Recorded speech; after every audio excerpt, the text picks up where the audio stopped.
Would you recommend buying an Avid S4? And I honestly would. I would recommend buying one, but I will say this, I've had mine nearly a year now, and I mean, it's as good as the day I bought it. It really is. I mean, I'll show you my one behind me. It looks incredible. It's such a beautiful door controller. It really is. Now, what I will say about the Avid S4 is that if you haven't ever used one and you're watching this video because you're considering buying one, believe me, it is phenomenal, right?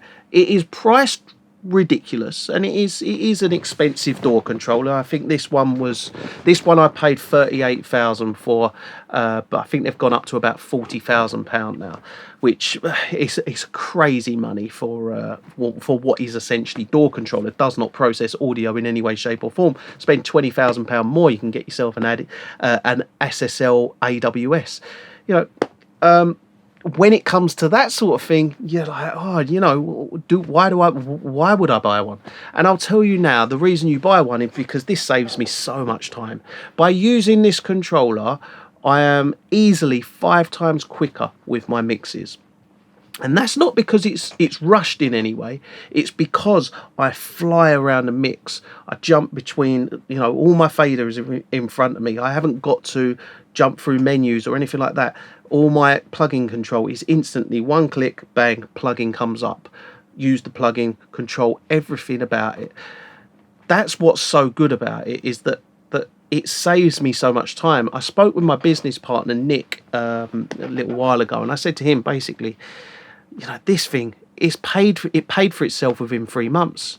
You know, it might have been 40,000, but it literally paid for itself like almost straight away, because of the amount of time it saves me.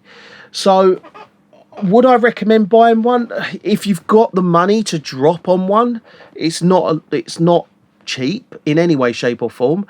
I would 100% recommend buying. One thing I would not recommend buying though is the screens. Don't buy the screens that Avid sell, because they're £7,000 a screen. So these 3 screens would be £21,000, which is a lot of money. These screens, these were £130, and I can put more on these screens than I could on a £7,000 Avid screen.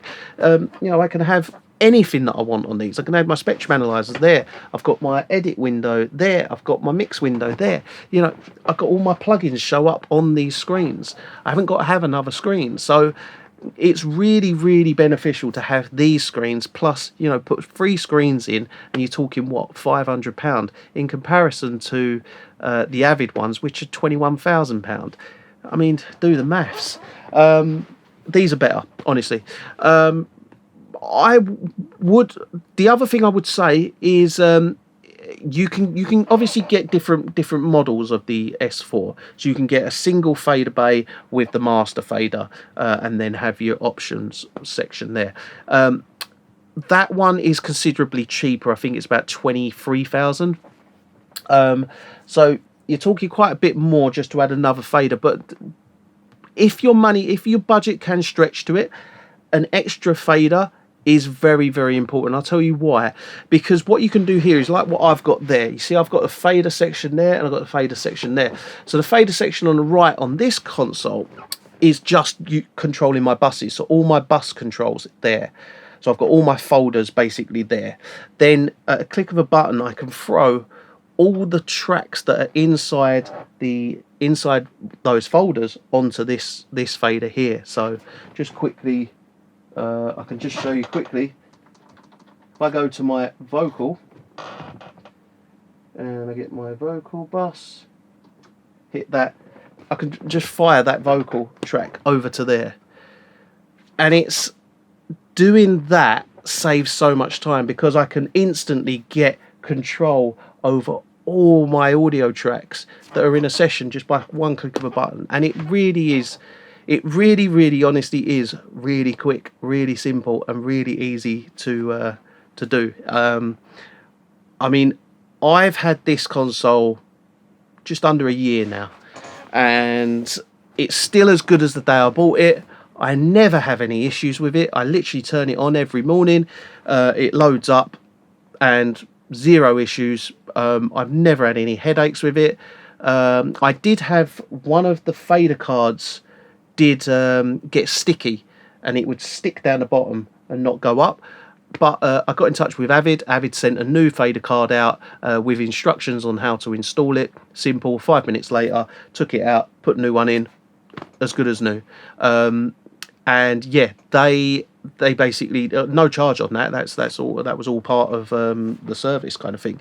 When you're paying top dollar for something, you expect if something goes wrong, fire out a card, get you back up and running straight away. I mean, I was without one of these faders for probably about a day and a half, and it was here, and I switched over, ready to go. Yeah, so would I recommend buying one?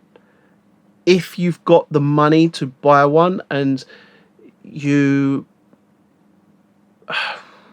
want to see, if you're a producer, don't get one unless you're very, very, very rich and money's no object. Don't bother. If you're a producer, it's going to be great for you, but it's a mad amount of money to have to spend on door control. You're better off getting an Avid S1.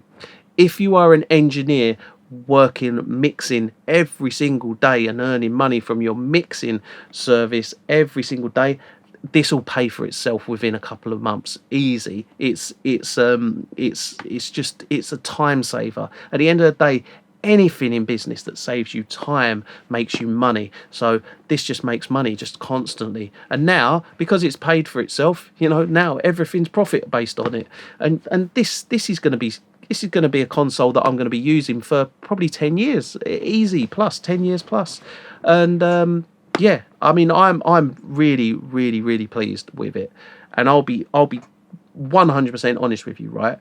When I first looked at the Avid S4, I said, nah. Like, when Jason at SX Pro, he basically said to me, have a look at the Avid S4, we'll get you a demo. I looked at the price of it and I was like, I'm not paying 40,000, 38,000 for a door controller. I'm not paying that. So that's crazy money to spend on door control. It's not even processing audio. And then I got a demo on it, and then I realised all the potential that it has, and that's why I bought one. And I know pretty much everything there is to know about the Avid S4, but I feel like there's more to know. I've purposely learned everything there is to know on it. But there's always new things to know, and it's honestly such good door control. It really, really is. So would I recommend buying an Avid S4? 100% yes, if you have the budget to. If you don't even think about it. They're crazy price. It's crazy price. And I'll be the first to admit that, because it's the first thing I said when I looked at how much they were. I was like, no, you got no chance. Like, why is it so much money? Then I started using one. I got a demo on one. I realised why it's so much money and how much time it can save me. And time is money.